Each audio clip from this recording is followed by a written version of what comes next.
নমস্কাৰ বন্ধুসকল, আজি আকৌ এটা গুৰুত্বপূৰ্ণ ভিডিঅ'লৈ সকলোকে স্বাগতম জনাইছোঁ। ইতিমধ্যে আপোনালোকে গম পাইছে যে আসাম ষ্টেট স্কুল এডুকেশ্যন বৰ্ডৰ পৰা HS ফাইনেল এক্সাম 2026ৰ সময়সূচী ঘোষণা কৰিছে।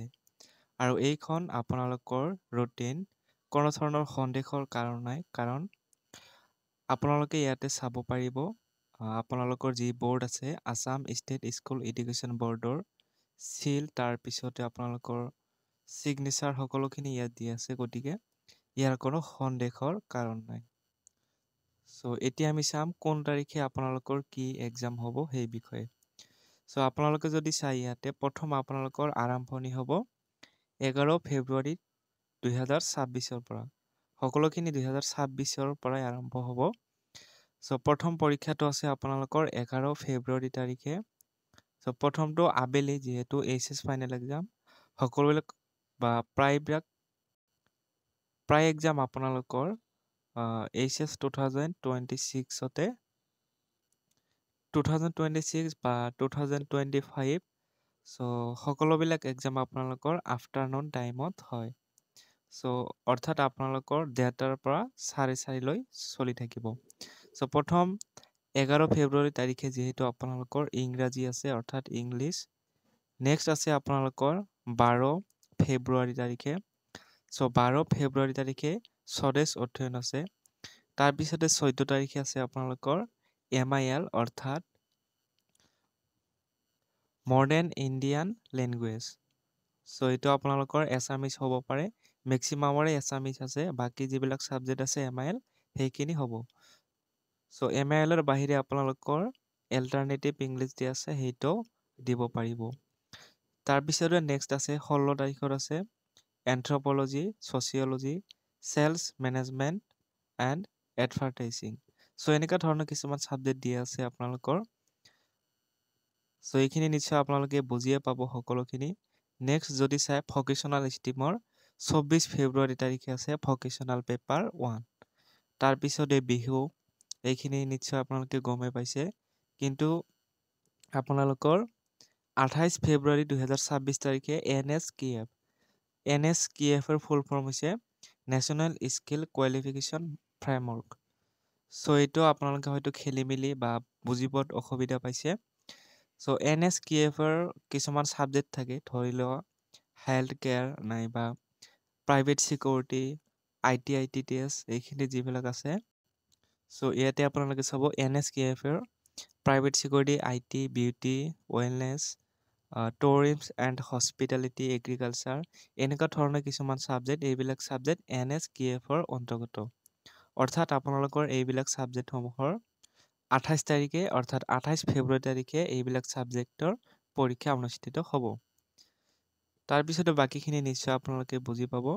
এডভান্স লেংগুৱেজ, কাৰোবাৰ এডভান্স এছামিজ যদি আছে, তেওঁলোকে এডভান্স লেংগুৱেজখিনি সেইখিনি আপোনালোকৰ 11 মাৰ্চত হ'ব।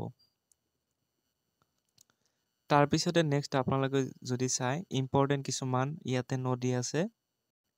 চ' আপোনালোকৰ যিবিলাক 30 আৰু 50, 60 যিবিলাক এক্সামৰ মাৰ্ক আছে, যিখিনি ধৰি লওক প্ৰাইভেট চিকিউৰিটি বা IT, এইবিলাক 50 মাৰ্কৰ এক্সাম হ'ব, যিটো আপোনালোকৰ থিয়ৰী। চ' এইখিনি সময় আপোনালোকৰ 9টাৰ পৰা 11টালৈ চলি থাকিব, 2 ঘণ্টা। আৰু যদি আফটাৰনুন হয় তেনেহ'লে 1:30টাৰ পৰা 3:30 বজালৈকে চলি থাকিব। তাৰপিছতে মডাৰ্ণ ইণ্ডিয়ান লেংগুৱেজৰ ভিতৰত কি কি পৰে ছাবজেক্ট কেইটা দি দিছে। এছামিজ, বেংগলী, বড়ো, গাৰো, তাৰপিছতে হিন্দী, খাচী, মণিপুৰী, মিজো, নেপালী, উৰ্দু এণ্ড কাৰ্বি। চ' এইখিনি আপোনালোকৰ যিখিনি মডাৰ্ণ ইণ্ডিয়ান লেংগুৱেজৰ ছাবজেক্টখিনি ইয়াতে দিয়া হোৱা আছে। তাৰপিছতে আপোনালোকে যদি এডভান্স লেংগুৱেজৰ কথা কয়, এডভান্স লেংগুৱেজ মই অলপ আগতে কৈছোঁ, advance Assamese, advance Bengali, advance Bodo, এইখিনি যিখিনি এডভান্স আপোনালোকৰ ছাবজেক্ট আছে গোটেইখিনি দিয়া আছে। তাৰপিছতে মিউজিক ইয়াতে দিয়া আছে। মিউজিকৰ গ্ৰুপ ছিষ্টেমতে যিহেতু হয়, সেইবাবে আপোনালোকৰ গ্ৰুপ A, B, C এইখিনি আপোনালোকে চাই ল'ব। নেক্সট ভকেশ্যনেল পেপাৰৰ বিষয়ে দিয়া আছে। Vocational papers include paper 1 and 2। Vocational subject যিবিলাক আছে তাৰ সেইবিলাক সকলো ছাবজেক্ট ইয়াতে দিয়া আছে। তাৰপিছতে NSQF-ৰ যিখিনি আপোনালোকৰ ছাবজেক্টসমূহ দিয়া আছে। NSQF-ৰ IT test, retail trade, agriculture, তাৰপিছতে প্ৰাইভেট চিকিউৰিটি, এনেকুৱা ধৰণৰ হেল্থ কেয়াৰ গোটেইখিনি দিয়া আছে যিখিনি NSQF-ৰ অন্তৰ্গত। NSQF যিখিনি লিখা আছে ৰুটিনত সেই সকলোবিলাক এক্সাম আপোনালোকৰ হ'ব। আৰু ছাবজেক্টবিলাক দিয়া আছে আৰু চাই ল'ব ভালদৰে। তাৰপিছতে 9 নম্বৰ টপিকটো দিয়া আছে যে যদি আপোনালোকৰ মৰ্ণিং এক্সাম হয় তেতিয়াহ'লে কোৱা হৈছে যে কুৱেশ্যন পেপাৰ যিখিনি পঢ়াৰ সময় কুৱেশ্যন পেপাৰ পঢ়িবৰ কাৰণে এক্সট্ৰা টাইম 10 মিনিট দিয়া হ'ব। 10 minutes extra time is allowed from 8:50 AM to 9 AM. অৰ্থাৎ আপোনালোকৰ যদি ৰাতিপুৱা এক্সাম হয় তেতিয়াহ'লে 8:50 কুৱেশ্যন পেপাৰ আপোনালোকক পঢ়িবলৈ দিয়া হ'ব। যদি আফটাৰনুনত হয়, এইটো মৰ্ণিং আছিলে, যদি আফটাৰনুনত হয় এক্সাম তেতিয়াহ'লে 1:20 পৰা আপোনালোকৰ 1:30লৈকে আপোনালোকৰ অৰ্থাৎ 10 মিনিট আপোনালোকৰ কুৱেশ্যন পেপাৰ পঢ়াৰ কাৰণে এক্সট্ৰা টাইম দিয়া হ'ব। চ' সেইখিনি সময়ত কিন্তু আপোনালোকে লিখিব নোৱাৰিব, মাত্ৰ কুৱেশ্যন পেপাৰখন চাব পাৰিব বা পঢ়িব পাৰিব। তাৰপিছতে আপোনালোকে ইয়াতে চাব আপোনালোকৰ প্ৰেক্টিকেল যিহেতু আছে, যদি হিষ্টৰী, পলিটিকেল চায়েন্স বা আপোনালোকৰ জিঅ'গ্ৰাফী আদি ছাবজেক্টসমূহত অৰ্থাৎ যিবিলাক ছাবজেক্টত প্ৰেক্টিকেল আছে প্ৰেক্টিকেল এক্সামসমূহ আপোনালোকৰ আগতীয়াকৈ হ'ব। চ' কেতিয়া হ'ব ইয়াতে লিখা আছে the practical examination will be held from 27th January 2026 to 7 February 2026। অৰ্থাৎ 27 জানুৱাৰীৰ পৰা আপোনালোকৰ 7 জানুৱাৰীলৈকে প্ৰেক্টিকেল এক্সামসমূহ চলি থাকিব। আৰু ইয়াৰ ভিতৰত আপোনালোকৰ যি ৰুটিন আৰু এটা প্ৰকাশ পাব সেইটো প্ৰেক্টিকেল এক্সামিনেশ্যনৰ বাবে। চ' আপোনালোকে চাব পাৰিছে এইখিনি আছিল।